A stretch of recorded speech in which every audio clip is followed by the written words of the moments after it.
Hi everyone. So we're gonna make some pan-seared salmon with some pesto. This is homemade pesto that I made. There's already a recipe up on my page. There's also gonna be some sautéed or pan-fried, pan-seared asparagus, and I'm trying to make healthier options. So we're gonna make cauliflower mash today. So let's get started. Okay, to start, I have a pot with some water and a steamer basket in it boiling because we're going to start with the cauliflower. The cauliflower is a little tough, so it takes about 20 minutes for it to steam so that it's soft because we're going to be pureeing it. You can't have tough cauliflower. So we're going to put the cauliflower in the pan.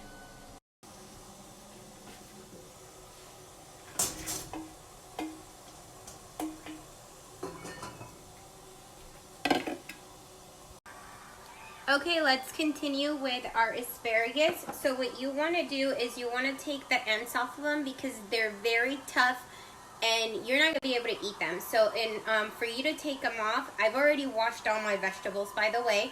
You just take, you bend it. Where it snaps, that's the piece you're going to toss.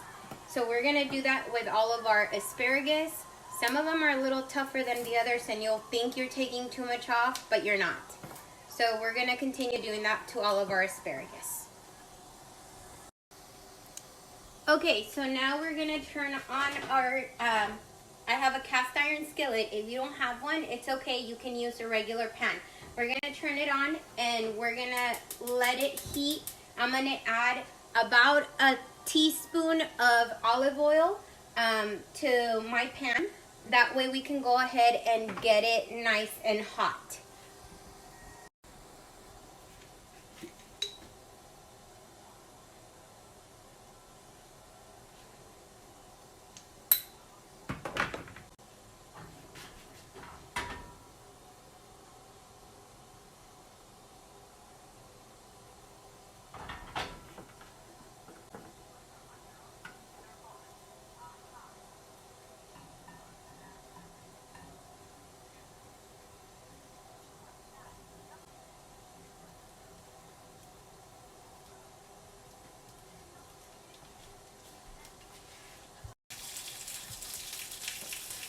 You can hear that sizzle already. These won't take too long to cook, maybe about 5 to 8 minutes depending on how crunchy or how soft you want them. I like them to have a little bite, so I'll probably leave them on for about 5 minutes. And all I'm going to do is I'm going to take some salt after I flip them and some pepper, and that's all the seasoning we're going to use.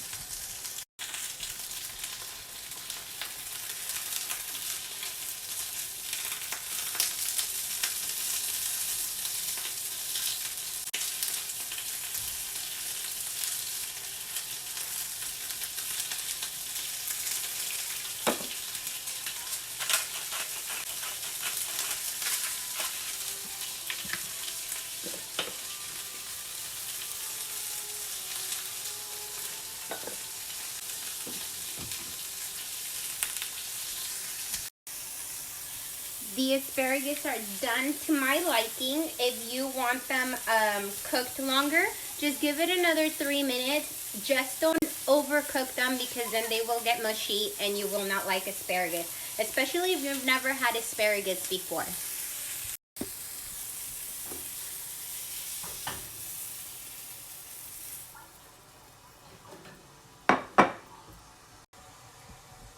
Let's check in on our cauliflower. Let's see how the process is going.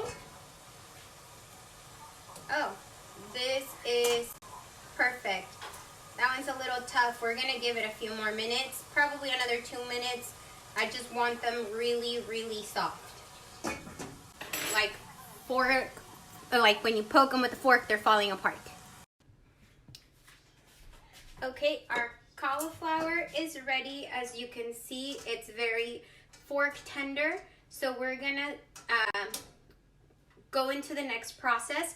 So what we're gonna do in a food processor, if you don't have one, you can use your blender. Just be careful when you're using your blender so that you don't over puree, because then it's gonna get a little gummy just like potatoes. Even though there's not a lot of starch in this, it's very fibrous. You can't do it with a potato masher because it's not gonna turn out the same.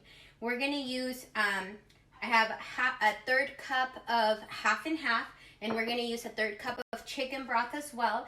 I have 2 tablespoons of softened butter, unsalted butter, and we're gonna use, I have grated parmesan here. We're gonna use 2 tablespoons, or depending on how cheesy you like it. So these are gonna be parmesan cauliflower mash. So let's get started.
Okay, I'm gonna add just a little pinch of salt and a pinch of pepper. I'm not gonna add too much salt because we already put cheese in it, so I don't want my cauliflower mash to be salty.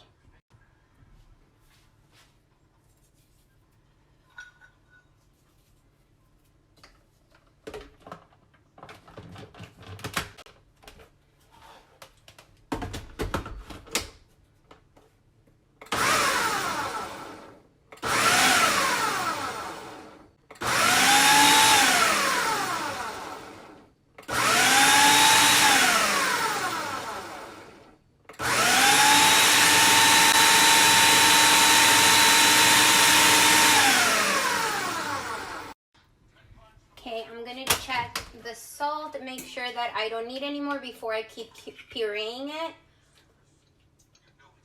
Okay, it's got enough salt. We don't need to add any more. We're just gonna keep blending it until it becomes puree.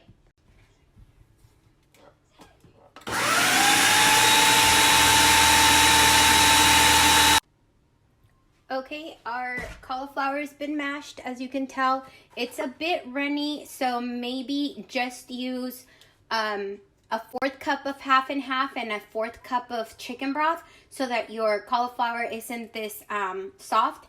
I like the texture of it, so I'm just gonna leave it as is. Okay, I'm gonna use the same pan that I used for my asparagus. There's already oil on it, so I don't need to add any more. Let's turn this on and we're gonna get ready to cook our salmon. Okay, for the salmon, all I'm gonna do is add like a little pinch of salt and a little pinch of black pepper and onto the meaty side. I'm not gonna do it on the skin side. If you don't like the skin, you can take it off or purchase salmon with the skin already removed. We're gonna put the salmon in the pan with the seasoned side down. I'm gonna flip it later because I want that side to cook first so we can add the pesto sauce after.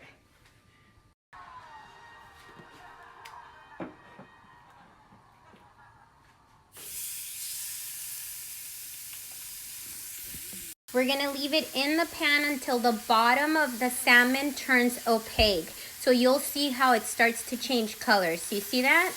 Okay, it's time to turn our salmon over. As you can tell, it's already halfway cooked, so it's time to turn.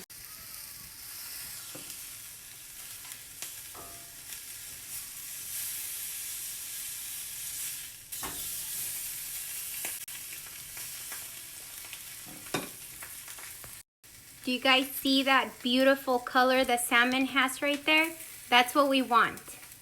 We will now add our pesto sauce to it. I'm just gonna add a tablespoon of it on top, and then we're gonna let it cook for another minute. I want the bottom, the skin, to get crunchy.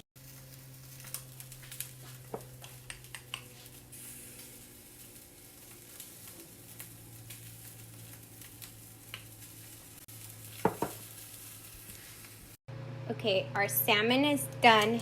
It looks and it smells delicious. I'm gonna try to show you guys the bottom. You see that? I love the crispiness of the salmon skin. It's not for everyone, but it is for me. So let's plate up our salmon with some asparagus. I love asparagus, so we're gonna put some asparagus on our plate. And I let the cauliflower mash sit for a minute so it kind of solidified a little bit more, which is amazing. But tell me that doesn't look super appetizing. And I have enough cauliflower mash to eat as a snack tomorrow or for lunch again.